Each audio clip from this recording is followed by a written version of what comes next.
Miss তাইরা তুমি আহি, তোমার কাছে দুটো অপশন আছে। হয় নিজের পরিবারের মান সম্মান বাঁচানোর জন্য আমায় বিয়ে করো, নয়তো আমার সাথে যে গুজব রটিয়েছ সেটাই মেনে নাও। সিদ্ধান্ত এবার তোমার হাতে। লোকটার সুদৃঢ় কথা শুনে টুপ করে এক ফোঁটা জল গড়িয়ে পড়লো আমার চোখ বেয়ে। তবে সে দাঁড়িয়ে আছে কঠোর ভঙ্গিমায়, যেন এসব পরিস্থিতি ওনার কাছে কোনো ব্যাপারই না। আমি জড়ানো গলায় বললাম, আপনি কি চান মিস্টার আনভীর? আলতো হাসলেন উনি, চোখের দৃষ্টি আমাদের দৃঢ় করে বললেন, আমার চাওয়া পাওয়া সবকিছু এখন বাবার হাতে। আমার বাবা চায় যে আমি তোমায় বিয়ে করি। এতে আমার মতো হোক, এতে আমার মত হোক বা না হোক, তুমি রাজি হলেই বিয়ের কার্যক্রম শুরু হয়ে যাবে। আমার গলার স্বর ক্রমশ রুদ্ধ হয়ে আসছে। আজ আমার ছোট্ট একটা ভুলের জন্যই এই পরিস্থিতির শিকার। ভরা বিয়ে বাড়ি এখন কেমন যেন নিস্তব্ধ পুরী। বিয়েটা আজ আমারই ছিল, তবে আনভীরের সাথে না, অন্য একজনের সাথে। আনভীর হলেন আমার বাবার বন্ধুর ছেলে। আমার বিয়ে উপলক্ষে সপরিবারে তারা এসেছিলেন আমাদের এই মফস্বল শহরে। তবে পরিস্থিতির শিকারে সব কেমন যেন এলোমেলো হয়ে গেল। আমি তাইরা তুম্মে আহি, মাকে ছোটবেলাতেই হারিয়েছি। বাবা সরকারি চাকরির জন্য সারা বছর এই শহর ও শহর চলে যেত। আমি বড় হতে লাগলাম আমার চাচা চাচির কাছে। আর আনভীরের সাথে সেই সূত্রেই আমার পরিচয়। আমাদের পাশের বাড়িতেই ওনারা থাকতেন। আমার এখনো মনে আছে ওনার সাথে আমার প্রথম দেখার কথাটা। ক্লাস 9-এ পড়তাম আমি। আনভীর ছিলেন আমাদের এই পাড়ার সবচেয়ে সুদর্শন ব্যক্তি। তাই তার কাছে প্রেমপত্র জিনিসটা অহরহ ব্যাপারই ছিল। কেউ কেউ তো সরাসরি ওনাকে প্রপোজ করেছে। তবে উনি সেসব বিষয়ে খুব বেশি নজর দেননি। হঠাৎই আমাদের পাশের ফ্ল্যাটের মারু আপু হুট করিয়ে আমায় একটা চিঠি ধরিয়ে দিলেন হাতে। আমায় বললেন ছাদে এক ছেলে আছে, তাকে চিঠিটা দিতে হবে। 9-এ পড়তাম আমি। এসব শুনে কিছু একটা আন্দাজ করে নেওয়াটা খুব কঠিন হতো না আমার কাছে। আমি দ্বিধা না করলেই উম, আমি দ্বিধা না করলেই আপু ধমকের স্বরে বলে উঠলো, যা তো, না হলে তুই যে আবারও কেমিস্ট্রিতে ফেল করছস বলে দিব তোর চাচিকে। এতটুকু হুমকি যথেষ্ট ছিল আমার জন্য। অগত্যই তাই ছাদে যেতে হয়েছিল আমায়। তখন ছিল শেষ বিকেল। শীতের আবরণে দূর দূর কুয়াশায় ছেয়ে গিয়েছিল। আমি কাঁপা কাঁপা পায়ে ছাদে উঠে পাশের ছাদে উকি দিলাম। সত্যি সত্যি এক ছেলে বসে আছে রেলিং এ। পাশে মনে হয় বায়োলজির একটা বই উপর করে রাখা, সাথে গরম চায়ের একটা মগ। চা যে কেউ মগ ভর্তি খায় এটা আমার জানাই ছিল না। তবে ছেলেটা সেগুলো একপাশে রেখে গিটারের টুংটাং শব্দ তুলতে ব্যস্ত ছিল আনমনে। আমি শুধু পেছন থেকে দেখতে পারছিলাম তাকে। তার পরনে হলদে কমলা রঙের টি শার্ট আর 3/4 প্যান্ট। আমি কৌতূহলের জন্য ওনার নাম জানতে গিয়ে অজান্তেই খুলে ফেললাম মারো আপুর দেওয়া চিঠিটা। উপরের একটা লাইনও আমি পড়িনি, শুধু শেষ নামটাই দেখেছিলাম, আনভীর। চিঠিটা ভাঁজ করে আমি কাঁপা কাঁপা স্বরে বলে উঠলাম, এই যে একটু শুনুন।" আমার কণ্ঠে পেছনে ফিরলেন উনি। আমি যেন বড়সড় একটা ধাক্কা খেলাম এবার এই মানুষটাকে দেখে। ফর্সা মুখে চিকন ফ্রেমের খয়েরি চশমা, বাতাসের দোলায় উড়ে যাচ্ছে মসৃণ কালো চুল, যার কারণে ওনার কপাল দৃশ্যমান আমার কাছে। খাড়া নাক, লালচে ঠোঁট, এসব সৌন্দর্য আমার 15 বছর বয়সী মনে তোলপাড় শুরু করেছিল আবছাভাবে। আমি বিলম্ব না করে চিঠিটা এগিয়ে দিয়ে বললাম, এই নিন। কৌতূহলবশত উনি নিয়ে নিলেন চিঠিটা। পুরোটা পড়া শেষ করে উনি শান্ত কণ্ঠে আমায় জিজ্ঞেস করলেন, কিসে পড়ো তুমি? ক্লাস 9। এই বয়সে এই অবস্থা? আমি কিসে পড়ি জানো? অনার্স সেকেন্ড ইয়ারে। আর এইটুকু একটা পুচকি মেয়ে কি হিসেবে লাভ লেটার লিখো আমায়? ভরকে গেলাম আমি, তাই অবাক হয়ে জিজ্ঞেস করলাম, মানে? মানে হলো, এসব প্রেম টেমের চিন্তা বাদ দাও।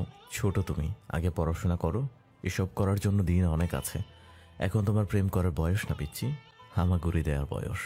অপমানে আমার মুখখানা থমথমে হয়ে উঠলো এবার। নিশ্চয়ই মারু আপু নিজের নাম চিঠিতে লিখেনি, তাই এই চাশমিশ বিলাইটা মনে করেছে যে আমিই লিখেছি এটা। আমায় পিচ্ছি বলেন উনি?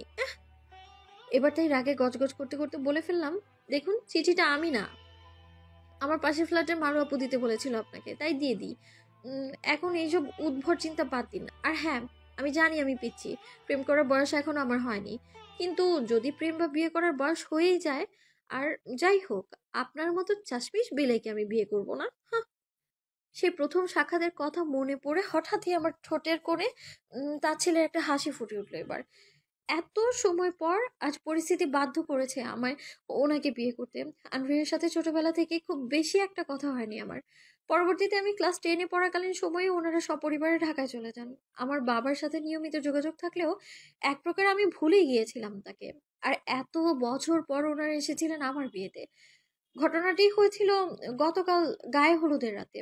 অনুষ্ঠানের কার্যক্রম শেষ হওয়ার পর আমি ঘুমিয়ে পড়ি আমার রুমে।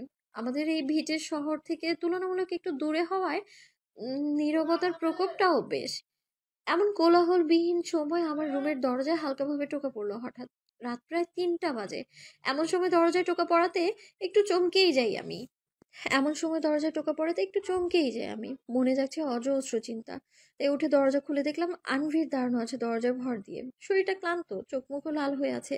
আমায় দেখে অপ্রস্তুত হয়ে বলে উঠলো, ওপ সরি, তোকে ডিস্টার্ব করার জন্য। আমি এটা আমার আব্বু আম্মুর রুম ভেবে নক করেছিলাম। কি হয়েছে আপনার? আমি না চাইতেও ওনার গায়ে হাত দিয়ে দেখলাম জ্বরে শরীর পুড়ে যাচ্ছে ওনার। হয়তো ওষুধের জন্যই এসেছিলেন। ওনার দাঁড়াতে একটু কষ্ট হচ্ছে দুর্বলতার জন্য। আজ গায়ে হলুদের অনুষ্ঠানে তো বড্ড ব্যস্ত ছিল। এই জ্বর নিয়ে চলাফেরা করলেন কিভাবে উনি? আমি নরম কণ্ঠে এবার বললাম, আপনি ভেতরে এসে বসুন প্লিজ, আমি ওষুধ নিয়ে আসছি। উনি প্রথমে চাচ্ছিলেন না ভেতরে আসতে, কিন্তু দুর্বলতার জন্য আর না করতে পারেনি। আমি ওষুধ দিলাম এবার।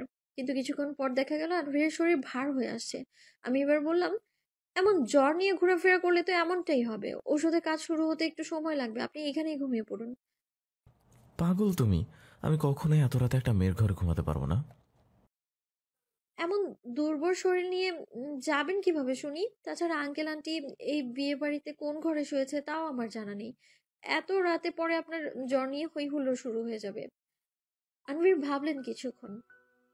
ওনার মাথাটা এতটাই ধরেছে যে উঠে দাঁড়ানোর মতো শক্তি নেই। চোখ মুখ যেন রক্তিম লাল। আমার কথায় সায় দিয়ে উনি খাটে ঘুমোতেই আমি নিচে একটা বালিশ নিয়ে শুয়ে পড়লাম। আর ওনাকে আমার ঘরে আনাটাই ছিল আমার জীবনের চরম একটা ভুল। আমি কখনো ভাবতে পারিনি যে আমার চাচি বা চাচির বোনেরা সকালে আমার ঘরে এসে বিষয়টা এইভাবে নোংরা বানিয়ে দিবে। আমি তো শুধু ওনার জ্বরের জন্য এখানে ওনাকে ঘুমোতে দিয়েছিলাম, কারণ তখন হেঁটে চলার মতো অবস্থায় ছিলেন না তিনি। আর এত রাতে কাকেই বা ডাকতাম আমি? আমি সবাইকে অনেকবার বোঝানোর চেষ্টা করেছি যে আমাদের মধ্যে কোনো রূপ কোনো সম্পর্ক নেই। এমনকি রাতের বিষয়টাও বলেছিলাম, কিন্তু আমার চাচি মোটেই এই কথা বিশ্বাস করলেন না। এক পর্যায়ে বরপক্ষের কানে বিষয়টা যাওয়াতে বিয়ের দিনই আমার বিয়েটা ভেঙে গেল। আমার বাবার অবস্থা খারাপ। বিয়ের দিন বিয়ে ভেঙে যাওয়ায় মতো ভয়াবহ দৃশ্যের সম্মুখীন হয়ে ওনার বুকে চাপ পড়েছে। তারপরেই আনভীরের বাবা হঠাৎ প্রস্তাব দিলেন তার ছেলের সাথে আমার বিয়ের জন্য। আমার কাছে আর কোনো উপায়ও নেই এটি ছাড়া। হ্যাঁ, এটা সত্য যে মায়ের মৃত্যুর পর বাবা মা এক প্রকার ফেলনা বানিয়ে রেখেছিল, কিন্তু তাকে যে আমি প্রচন্ড ভালোবাসি। আমি মাথা নাড়লাম এবার। আনভিকে মৃদুভাবে বললাম, আমি আপনাকে বিয়ে করতে রাজি। বড় ঘরটিতে সবার আকর্ষণ এবার আমার আর আনভিরের দিকে। কাজী সাহেব ইতিমধ্যে আমাদের বিয়ে সম্পন্ন করেছেন। এখন থেকে আমি আর আনভির স্বামী স্ত্রী। কবুল বলার পরই আনভির নিশ্চুপ হয়ে সোফায় বসে রইলেন। মুখ দিয়ে একটু শব্দও বের করলেন না। আমি এখনো বুঝতে পারছি না যে উনি বিয়েতে রাজি ছিলেন কিনা। ওনার ভাবভঙ্গি একবারে নির্মল ছিল। বাবা নিজের ঘরে শুয়ে আছেন এখন। ওনার অবস্থা আগের তুলনায় এখন ভালো। আনভির এবার হেসে উঠল হঠাৎ। সবার উদ্দেশ্যে বলল, কি আজব না? বিয়ের দাওয়াত খেতে এসেছিলাম এখানে, আর দিন শেষে আমারই বিয়ে হয়ে গেল, তাও একটা সো কল্ড গুজবের জন্য।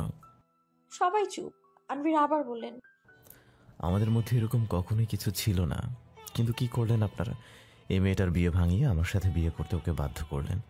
সবসময় চোখে যা দেখা হয় সেটা সত্যি হয় না, কিন্তু আপনাদের চিন্তা ভঙ্গি কি? দৃষ্টিভঙ্গি পঙ্গু। মুখ সামলে কথা বলো। চাচি বলা শেষ করার আগেই আনভির চেঁচিয়ে বলে উঠল, কি মুখ সামলাব আমি? আপনাদের জন্য আমাদের দুজনের লাইফে যে একটা অন্য মোড় নিল, সেই খেয়াল কারো আছে? শুনুন সবাই, আহি যতদিন আমার সাথে থাকবে ততদিন আপনাদের কারো ছায়াও আমি দেখতে চাই না। এমন চিপ মেন্টালিটির মানুষদের থেকে দূরে থাকাই উত্তম। আপনাদের আমি কখনোই আমার আত্মীয় হিসেবে মানব না। ভয়ঙ্কর ভাবে রেগে আছেন উনি। আমি এবার সোফায় পাথর হয়ে বসে আছি। মনে অজানা ভয় হানা দিচ্ছে।